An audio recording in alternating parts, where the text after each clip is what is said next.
Here are 3 ways you can get motivated to go to the gym. Post an Instagram video or message telling all of your followers when and where you are going to work out. I'm totally motivated. I'm going to do some legs tonight. I'm going to do some squats and some lunges. I'll be there in about 10 minutes. 10 minutes, 100%. I'll be there. Hope to see you guys there. I'm in about 20 minutes. 20 minutes I'll be there. 100% for sure an hour. I think an hour sounds good. Sometime tonight, watch some inspirational YouTube workout videos. Wow, this guy really knows what he's talking about. Holy crap. Do a tarot card reading on your workout, and then you'll be forced to go to the gym to find out if your tarot card reading was accurate. Yeah, okay, here we go. Yeah, that looks about right. You will be fat. What the f?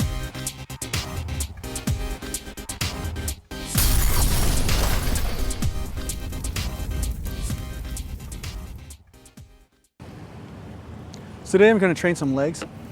I'm training, doing some squats. I'm going to perform some squats and then some partial squats. So first I'm doing low bar squat, and then I'm going to do high bar squat, but partial. So one is going to be for overall leg development, and then the partial high bar squat is going to be for the medialis development. So it's more like rehabilitation of the knee and the muscles surrounding the knee to make sure that I have a good strong knee joint and stable.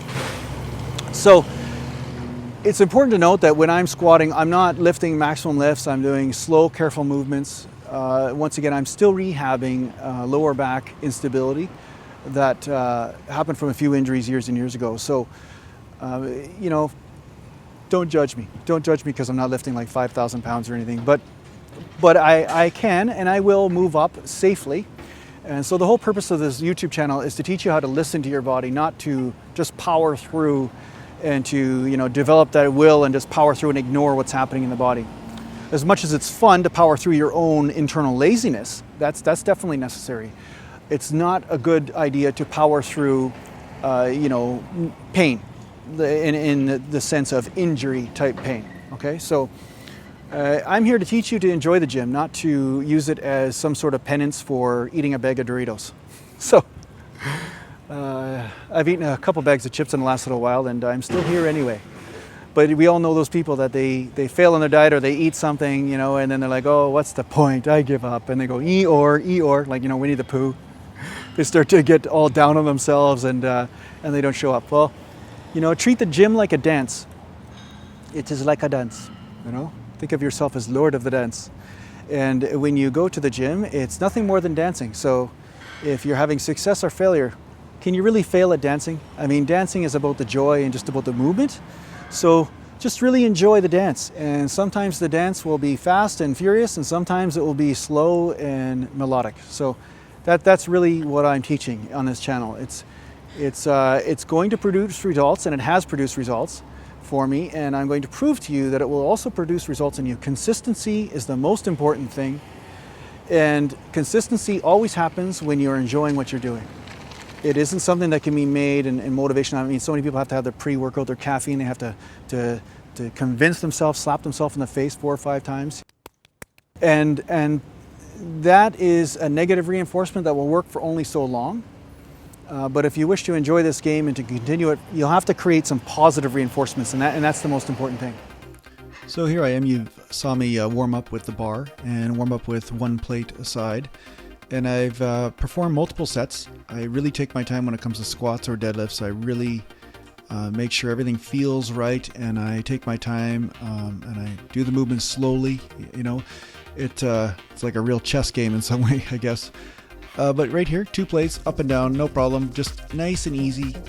And sorry for the camera angle here. I don't really have the right angle for you just because the gym has a few pieces of equipment in the way and things.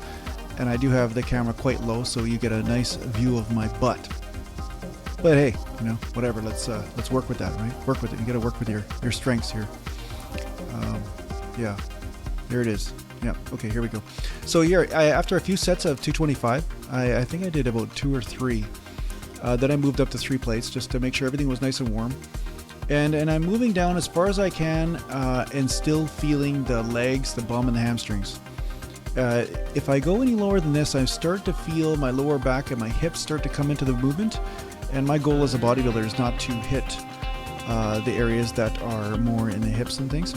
This is also more for safety purposes. I find that there's a certain strength curve that I hit, and some days it changes. You know, sometimes there's a little bit more depth that I can produce, and it seems like the right thing, and then other days not as much depth. So again, this is all about listening to your body, and when you become a pro at this kind of thing, you start to listen. You don't force it to do things that are unnatural for that day.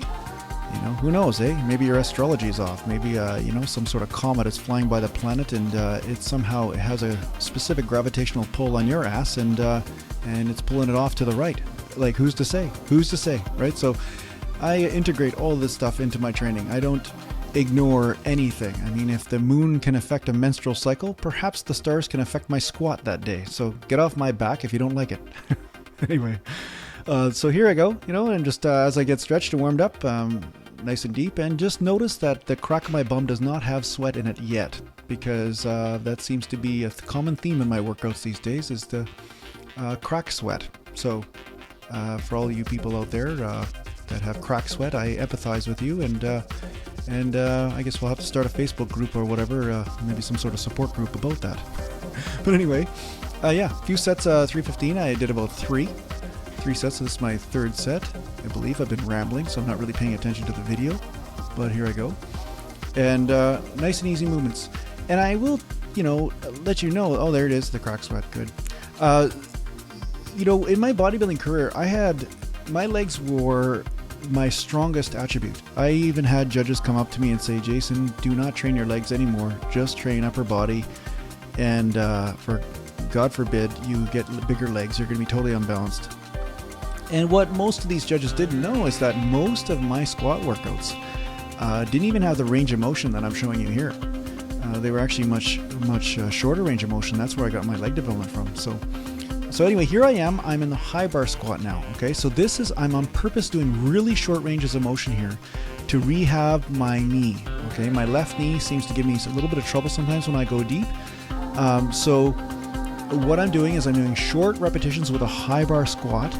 And the reason why I'm doing this is that this affects the medialis muscle right close to the knee. So it's really creating a burn in there. And that muscle is really responsible for stabilizing the knee, you know, through jumping movements. And it helps balance out the tracking of the patella tendon and, you know, the kneecap. Okay, so when you have, say, your outer sweep or your outer quad or your vastus lateralis, if you want to get technical, if it's really big and strong, it will pull your patella outward. It will pull it laterally. So you want to balance the quadriceps out by having the medialis as well strong. So that way you have equal pull to the outside and to the inside. So the patella is tracking properly. So yeah, so this is basically what I've been doing with my leg workouts. I mean, I will work out later on again today for some shoulders and some triceps, and maybe I might do some stiff-legged deadlifts as well, just to stretch some things out. As you can see, it's extremely hot in the gym, so I'm dying in there trying to get a breath. But yeah, so anyway, I hope this helps you, and you know, feel free to try this exercise if you wish to increase your knee stability, because there are a lot of people that talk about the fact that they can't squat or they can't train legs or they're afraid of this, afraid of that.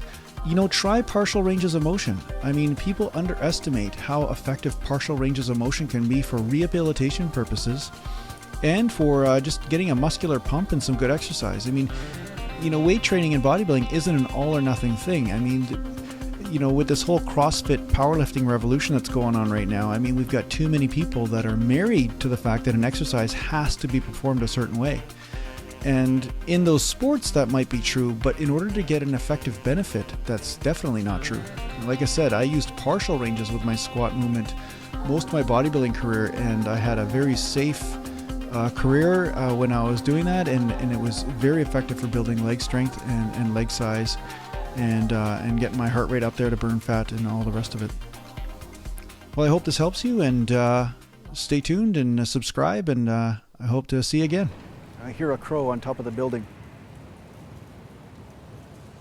He's speaking to me. Hey.